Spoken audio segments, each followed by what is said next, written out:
Coffee is clinically proven to not kill you faster than tea. Sort of. This is the story of what may have been the world's first recorded clinical trial. Between 1756 and 1817, the Swedish government tried to ban coffee 5 separate times. Well, they did ban it, but it didn't do much good. The kings of Sweden at the time, there were 3 during this period, thought that tea and coffee were incredibly dangerous, especially the first 2. Mostly because Carl Linnaeus, the father of taxonomy, he's the reason we have all those Latin names for plants and animals and stuff, read some French doctor's paper about how bad tea and coffee were for you, and said, yeah, that makes sense. So King Adolf Frederick, maybe because he didn't have anything better to do, ran with it, which probably made his son Gustav III really hate this stuff. But upon his coup d'etat and ascension to the throne, Gustav III proved he was a man of action. He was going to prove once and for all that coffee and tea were bad for you, and he was going to do it with science. Well, it probably wouldn't pass a board today, but it was the 18th century. You could buy hard drugs over the counter.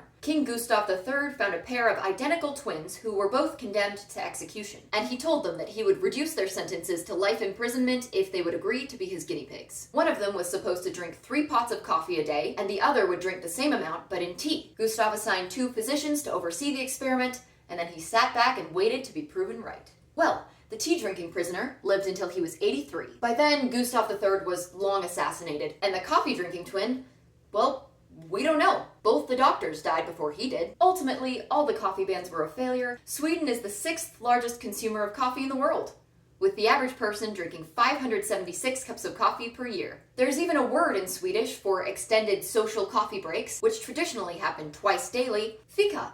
It's just coffee with the syllables switched.